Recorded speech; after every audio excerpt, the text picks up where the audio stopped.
মুসলমান ভাইরা আমার ভালো করে বুঝেন, আল্লামা তকি ওসমানী রাষ্ট্রীয় কাজের ভিতরে 2-3 দিন এত বেশি ঝামেলা, উনি দ্বীনের কাজে আত্মনিয়োগ করতে পারতেছেন না। এই জন্য ওনার মনের ভিতরে অশান্তি। একটা পর্যায়ে হুজুর বলেন, হোটেলে ঢুকলাম, আগামী দিনের কর্মসূচি, কাজের প্ল্যান কি আছে এগুলি যখন খুঁজে খুঁজে বের করলাম, দেখি আলহামদুলিল্লাহ কাজের মাঝে রাষ্ট্র আমাকে 1-2 দিনের বিরতি দিয়েছে রেস্টের জন্য। আমি তখন অনেক বেশি খুশি হলাম, কারণ আমি চিন্তা করলাম যে এই দিনগুলি আমার রেস্টের জন্য রাখা হয়েছে, এই দিনগুলি আমি আমাকে আল্লাহর দ্বীনের কাজে কাটায়া দেব। কারণ রব্বুল আলামিন কোরআনে হাকিমের ভিতরে স্পষ্টই বলে দিয়েছেন, ওয়ামা খালাকতুল জিন্না ওয়াল ইনসা ইল্লা লিয়াবুদুন। জিন আর ইনসানকে শুধুমাত্র কেবলমাত্র একমাত্র আমার দাসত্ব গোলামি ইবাদতের জন্য তৈরি করেছি। তামাম পৃথিবী আমাদের কল্যাণের জন্য তৈরি হয়েছেন। আল্লাহ বলেন, হুয়াল্লাযী খালাকা লাকুম মা ফিল আরদি জামিআ। তিনি ওই সত্তা যিনি তোমাদের কল্যাণে আসমান, জমিন, গ্রহ, নক্ষত্র, গ্যালাক্সি, তারকা, ধূমকেতু, জমিনের ভিতরে যা দেখো সবকিছু, যত আবন্তরা মাত্রলতা, সবগুলি আমাদের কল্যাণে তৈরি করেছেন। আর আমাদেরকে আল্লাহ পাক রব্বুল আলামিন তার নিজের জন্য রিজার্ভ করে তৈরি করেছে। আমার কাজ আল্লাহ পাকের গোলামি, তার দাসত্ব দুনিয়াতে পাঠানোই হয়েছে। আর দুনিয়া মাজরাআতুল আখিরা, দুনিয়া তো অল্প টাইম, এ তো 500 সাল। তুমি এখান থেকে কিছু ইনকাম করে আসল বাড়ি জান্নাতে চলে আসো। এই পরপারের পুঁজি করবার জন্য আমি পৃথিবীতে প্রেরিত হয়েছি। কিন্তু আমি বললাম কি, দুনিয়াতে আসার পরে মূল ঠিকানা ভুলে গেছি, দুনিয়া নিয়ে পাগল হয়ে গেছি। আল্লামা তকি ওসমানী বলেন, অন্তরের ভিতরে বড় প্রশান্তি ঢুকে গেল।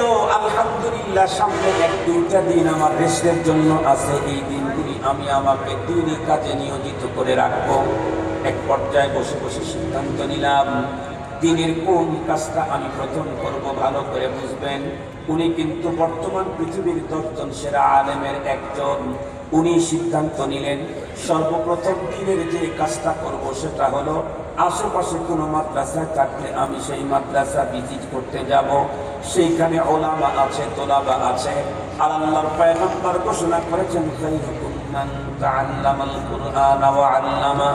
আজকে আসমানের নিচে, জমিনের উপরে যত রঙের, যত ঢঙ্গের, যত লেভেলের মানুষ দেখেন না কেন, আল্লাহ পাক তার রাসূলকে দিয়া জানায় দিলেন, যারা কোরআনে পাকের ছাত্র আর ওস্তাদ, এদের চাইতে উন্নত কোনো মানুষ আজকে জমিনের উপরে আর নাই।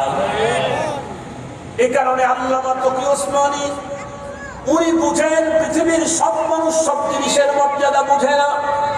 কদরে কুল বাদানাত ইয়া বাদানাত জওহারি, কদরে গওহর শাহ বাদানাত ইয়া বাদানাত শাপরি। পৃথিবীর সব মানুষ সব জিনিস চেনে না, সব কিছুর মূল্য বুঝে না। এই কারণেই দেখবেন আমরা নিজেরা টাকা থাকলে 50 ভরি স্বর্ণ কিনে নিয়ে আসি। এই স্বর্ণটা অরিজিনাল নাকি ডুপ্লিকেট সেটা চেক করার জন্য আবার স্বর্ণকারের কাছে, কথা বলেন না কেন? স্বর্ণ কিনলাম আমি, কিন্তু বন্ধুরা আমার অরিজিনাল না ডুপ্লিকেট সেটা বোঝার, ডুপ্লিকেট বোঝার যোগ্যতা আমার ভিতরে নাই। তার মানেই হলো পৃথিবীর সব মানুষ সব কিছু বুঝে না, চিনে না।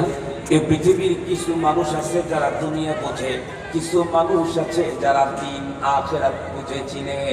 এই জাতীয় মানুষের কাতারে আল্লাহ আমাদেরকে শামিল করেনি। হুজুর বলেন, এক পর্যায়ে সকালবেলা ঘুম থেকে উঠলাম, কিন্তু কোথায় মাদ্রাসা তার তো আমার কোনো খবর নাই। খুঁজতেছিলাম, দেখি লোকাল কাউকে পাওয়া যায় নাকি। হঠাৎ দেখি কয়েকজন ছেলে পায়চারি করতেছিল। আমি তাদেরকে ইশারা করলে আমার কাছে এলো। আমি তাদেরকে জিজ্ঞাসা করলাম, যুবক, তোমাদের এই অঞ্চলের কোথাও মাদ্রাসা আছে নাকি? এমন প্রশ্ন শুনে ওরা তখন আমাকে উত্তর দিল, আইস মাদ্রাসা।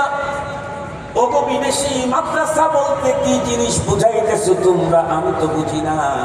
এই কথা বলতে পড়লেই আল্লামা তকি ওসমানী বলেন, আমার মাথা হেট হয়ে গেল। কেন?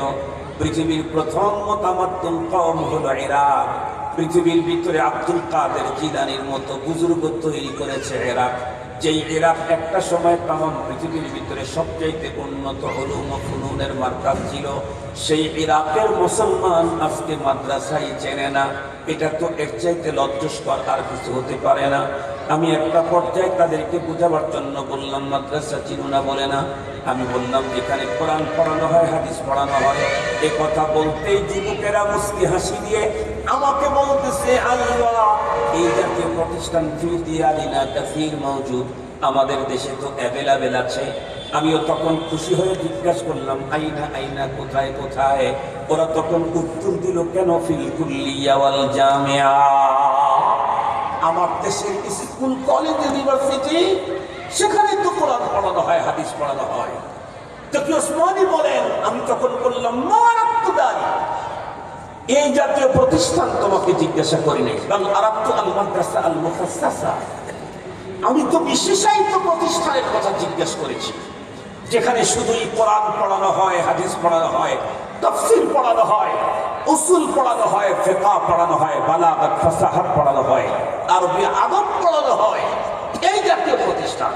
ওরা তখন উত্তর দিল, আল্লাহ মা সামি'তু বিহাদা, এই জাতীয় প্রতিষ্ঠানের নাম আমরা জীবনে কোনোদিন শুনি নাই। ইরাকের যুবকদের কণ্ঠে যখন এই উত্তর শুনলাম, একদম কিং কর্তব্য বিমূঢ়। আমি যখন থমকে দাঁড়িয়ে আছি, ঠিক দেখলাম আমাদের কাছে অদূরী একজন সান্দাসিদা বৃদ্ধ মানুষ দাঁড়ানো ছিল। আমাদের কথোপকথনগুলি শ্রবণ করে এক পর্যায়ে হাঁটি হাঁটি পা পা করে আমার কাছে চলে এলো। আমাকে জিজ্ঞেস করে, বিদেশি তুমি কি চাও? আমি তখন বললাম, আমি একটা মাদ্রাসা ভিজিট করতে যেতে চাই। উনি তখন, বন্ধুরা আমার, লম্বা একটা ঠান্ডা নিঃশ্বাস ত্যাগ করলো এবং চোখের ভিতরে পানি টলমলো। আমাকে ডেকে বলে, বিদেশি তুমি যেই জাতীয় প্রতিষ্ঠানের কথা বলছো, এই জাতীয় প্রতিষ্ঠান এই যুবকেরা জীবনেও কোনোদিন দেখে নাই।